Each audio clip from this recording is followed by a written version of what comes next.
hindi dahil sa'yo, hindi dahil sa mga makikinig. Ikaw, huwag na huwag ka nang lalapit sa kanya, ha? Sapakin mo na ako. Pero dapat sapakin mo rin ako. Kasi sa totoo lang, di aalis si Dean, di masama loob niya sa akin. Nasa tabi niya ako nung nangyari yun. Pero dapat ako sisihin, hindi ikaw. Lahat na lang ng taong nagiging close mo, nawawala sa'yo. Tapos ngayon kay Cindy naman, paano kung mamatay siya? Alaga mo si Cynthia, mas mahalaga mo siya kaysa sa akin. Gagawin ko yun. Dahil mahalaga para sa akin si Cindy. Sana kahit malayo na ako sa'yo, makita na kitang nakangiti. Okay na ako dun. I'll always care for you, Cindy.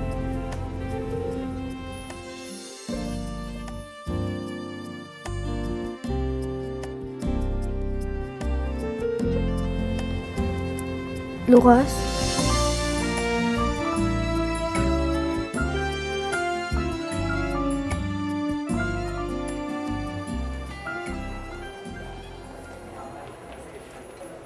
Ste! Ano yung sinusulat mo? Gumagawa ako ng kanta. Tingin nga ako.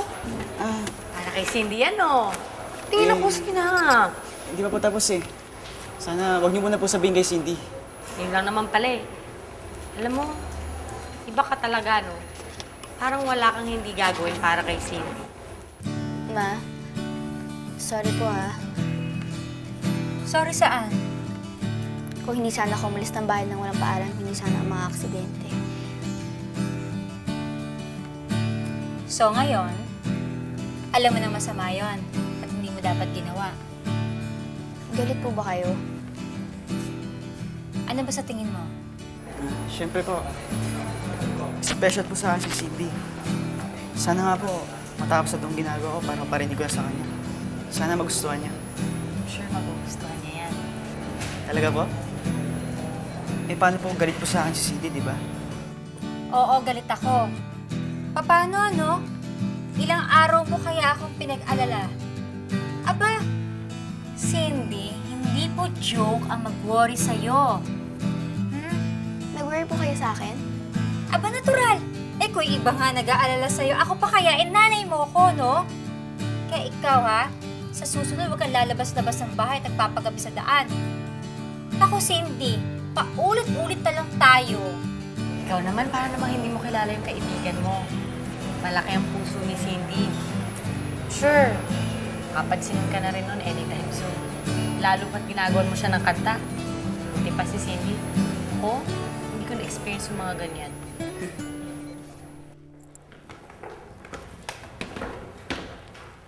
Oh, akala ko ba hindi ka papasok? Eh, ang boring po sa bahay. Nakakaparaning, wala akong ginagawa. At least dito may ginagawa ako. Ano ba, okay. Maganda nga yun, nakapasok ka. Pero, okay ka lang ba? Baka gusto mo, samahan kita para may makausap ka. Hindi na po. Hindi na, salamat ha. Pati application ni Papa, sinalo niyo na. Alam mo, Iho, hindi lang basta kinarga kita nung binyagang ka. Ako yata ang pangalawang airpods mo, no? Sana kailan naging tatay ko eh. Bawag naman ganun. Maganda na rin yung may sarili kang tatay, may sarili kang papa. Tsaka, change topic na nga tayo. Nag-e-emote ka na naman eh. Kumusta yung kaibigan mo si Cindy? Nakausap na ba kayo? Hindi na ho. Wala na akong bala kausapin yun. Sige po. Half day na lang ako, late pa ako. Sige, mag-ingat ka.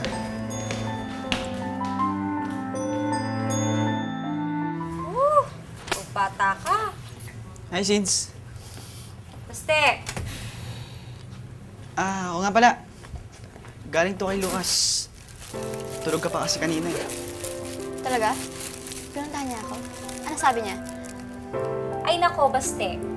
Hindi niya na makakain yan. Pauwi na kami, no? Iwi mo na sa bahay yan. Ay, teka nga. Saan ba si Roberto? Basta ikaw na muna bahala kay Cindy. Tingnan ko na yung daddy niya. Sige ba?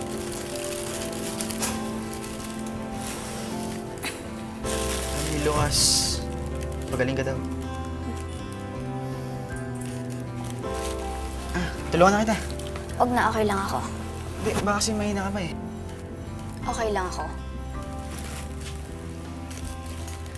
Kasama na lang kita hanggang sasakyan. Okay lang.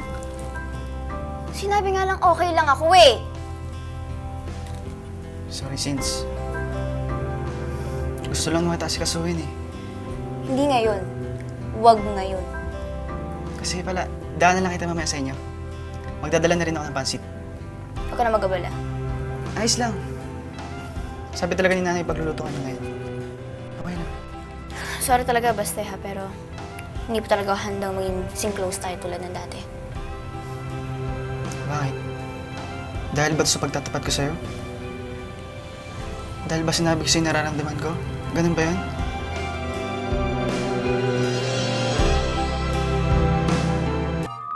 I'm sure, absent na naman si Cindy bukas. Imagine wala kang quizzes. Wala ka rin projects. Kung ako yun, siguro depressed na ako. Sobra-sobra. Ano kayo mumusa ng iba? Kayang-kaya umabol ni Cindy. Kasi siya, okay lang kahit passing grade. Ikaw, hindi ka ba magre-review? Lapit na kaya ng exams. Sabi nila, quarterly exam muna bago mag-retreat. Next week pa yun. Tsaka di naman kalakapos yung buong libro eh.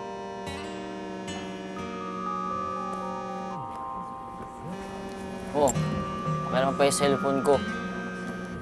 Sorry!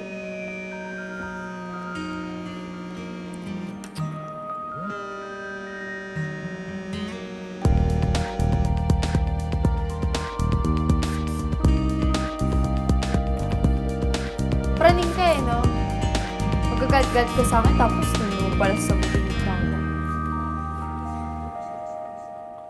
Oh, bakit naman nakabusangot yung fez mo? Ayaw kasing sagutin ni Lucas yung mga tawag ko eh. Baka naman hindi naririnig. Eh mukhang pinatayin ako ng phone eh. Kanina pa ako tumatawag. Malay mo, nagre-review siya. Kaya nakamute, di ba? Parang hindi yun yung naisip ko eh. Parang ayaw niya akong kausapin. Alam mo, kesa kung ano-ano pang iniisip mo, bakit kaya hindi ka nalang magpahinga muna, no? Magkikita pa naman kayo sa school eh. Tawagan mo na lang or kausapin mo, ha? Oo nga naman. Tama. I love you. I love you too. Hi, Miss Abs. Hi, Cindy. Oh, gabing-gabi na.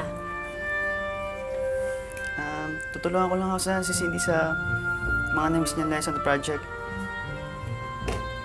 Nagtanong-tanong na rin ako sa mga classmates niya eh. Kinopia ko na rin yung mga homeworks.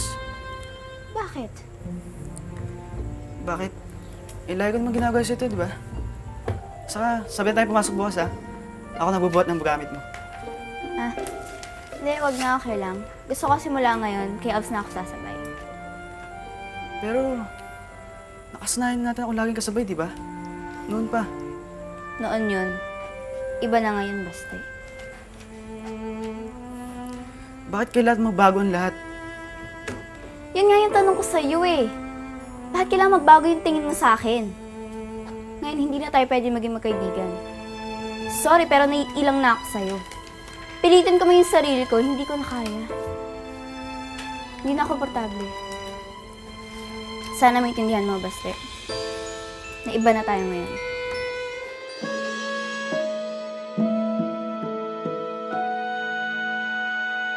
Ganun pala yun? Siyempre, bigay kaya ito ni Grandma. Grabe, ang rich talaga ng granny mo.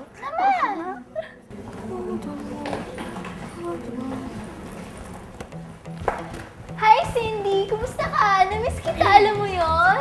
Namiss kitang asarin. Grabe naman kayo. Naksidente na nga yung tao. Ginaganyan nyo pa. Yan mo na. Upo na tayo.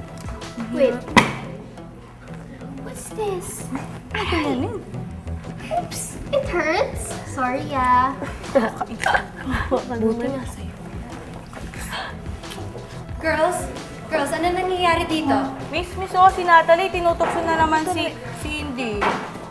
Di mo kailangan. Go back to your chair, now.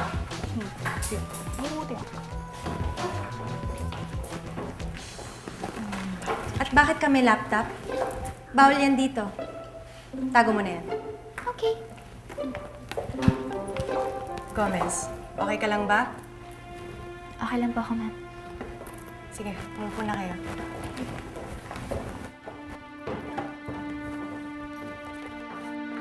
Good morning, class. Good morning, Miss Robles. Sige, umupo na kayo.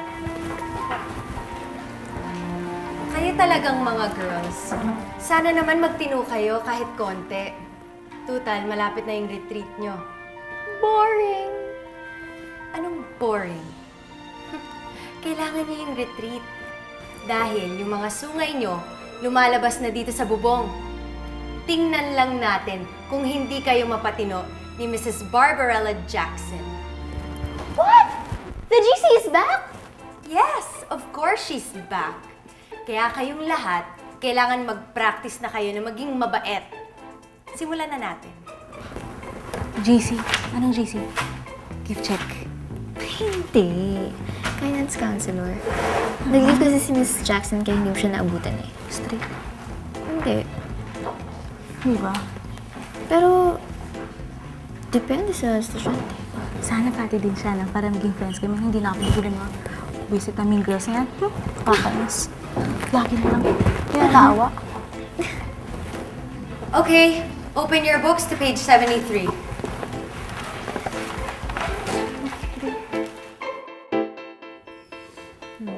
Hi! Join ako ha. Gusto niyo ng cake? Nahilig ka pala mag-bake. Gusto mo? Pwede. Ano sa naman ito? Sige po, Miss Val. May nagpapabibigay po. Kanina to galing. Nandito po ata. Sige po. Salamat ah.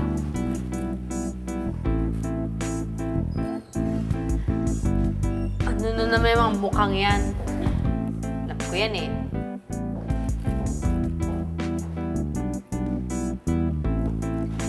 Kanina daw galing. Wala to.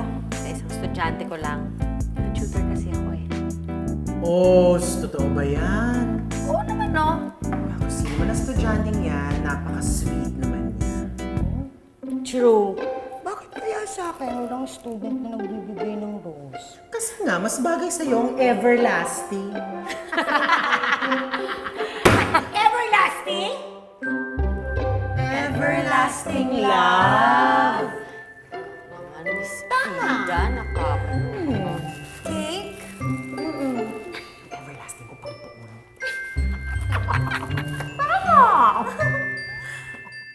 Lucas! Lucas! Lucas! Lucas! Lucas! Hoy! Hoy, kakagaling ko lang ng library. Alam mo ba kasi nakita ko? Nakita ko yung picture ni Miss Barbarella Jackson! So? Ano ba? Wala na si Lucas. Si Lucas ba? Naman? May nakita, ha? May nakita. Sige na nga, sige na, sige na, sige na, sige na.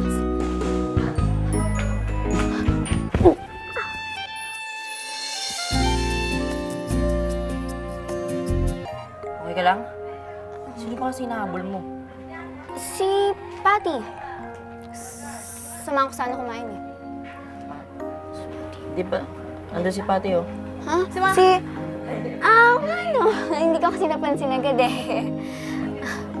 Sige. Be sure pa sa library. Sige.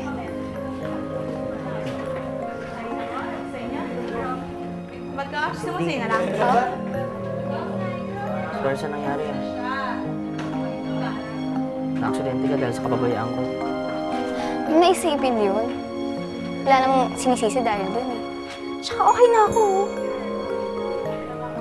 Sigurado ka. Sige.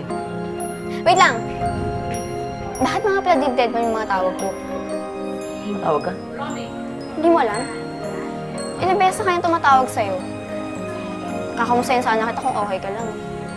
Bakit parang pagkatapos sa aksidente, parang bigla kang nawala?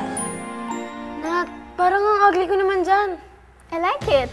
Gawa pa tayo ng marami. Iba't ibang itsura.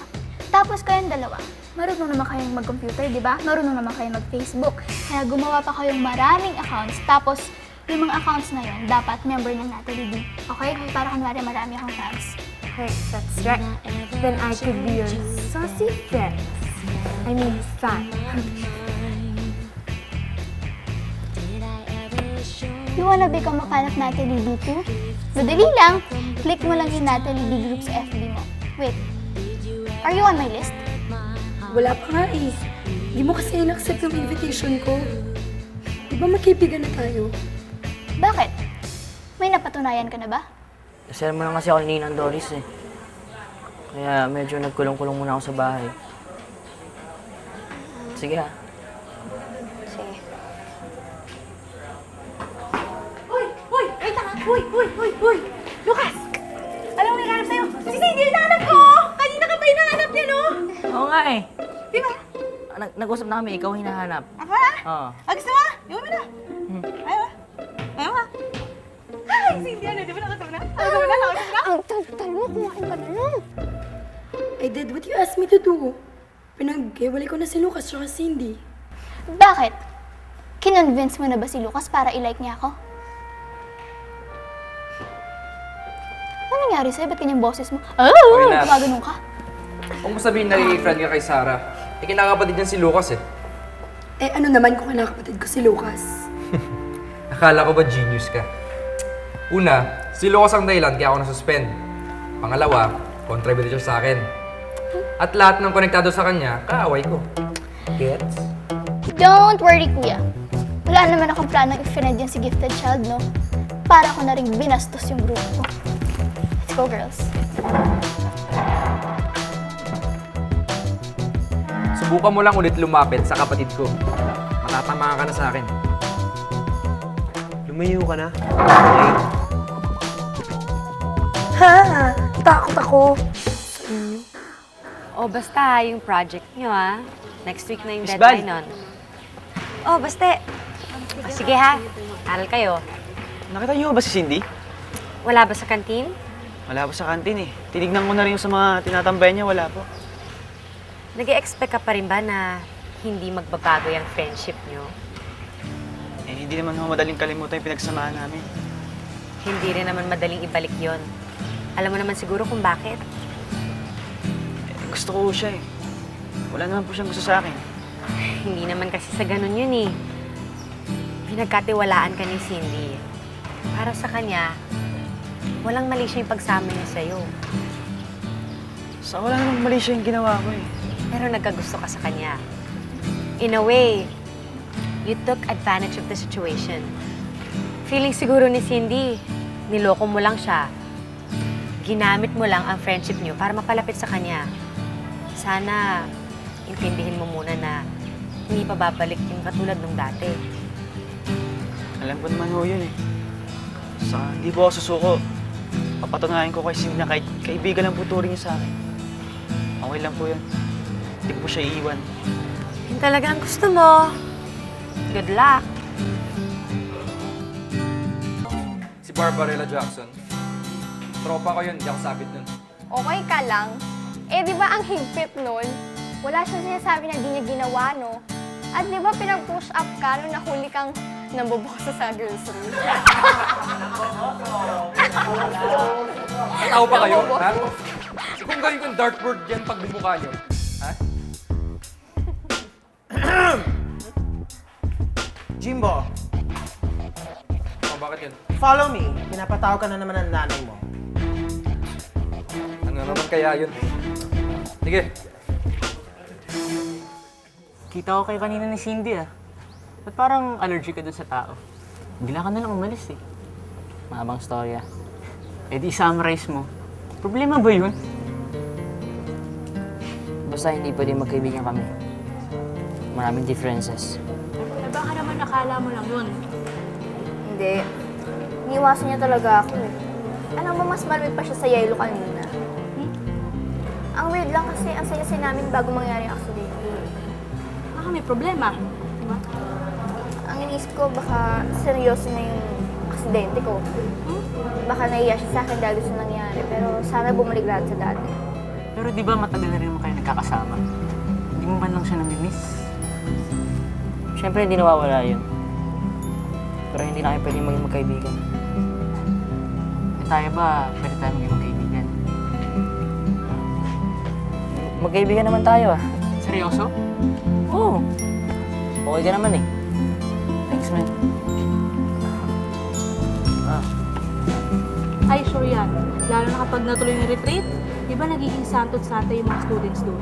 Tapos, kasabay pa natin yung klase nila Lucas. Tapos, baka doon bumalik yung closest yung dalawa. Kaya kung sa'yo sasama ako sa retreat mo. Eh, hindi pa nga ako sure kung pwede akong pumunta eh. Kasi pa yung kayang pumunta doon ng nakabandage pa ako. Wala yun. Tayo din Since, ngayon. since, nakita ko na yung camp na pupunta sa retreat. Ito, ang ganda. Tingnan mo.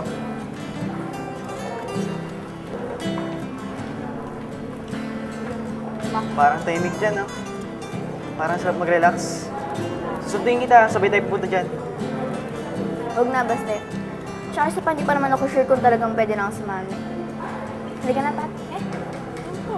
Ginawa?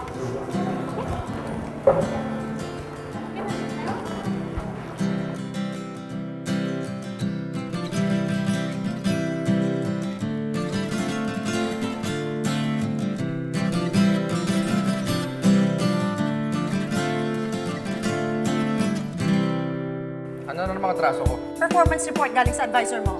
Ang dami mo na naman bagsak ah. How to survive high school without a best friend. Tigilin mo na to kasi hindi na nakakatuwa. Bakit? Happy ka ba? Oo naman. Hindi ganyan nakikita ko sa'yo. Nasa libro galing yung mga dapat mong gawin para maging masaya ka. Ito kaya yun. Okay tong school na to. Maayos. Lahat sinusunod ka. Hindi nila alam sa bahay mo. Magulo. Si Lucas, tinidedma ka. Hindi mo ko naiintindihan eh. Eh di explain mo para maintindihan ko! Si Basti naman, kinukulit ka. Hindi, okay lang. Okay lang. Ako na nga eh! Ako na nga! Nandiyan naman si Baste. Kalimutan mo naging close tayo. Don't deserve someone like you.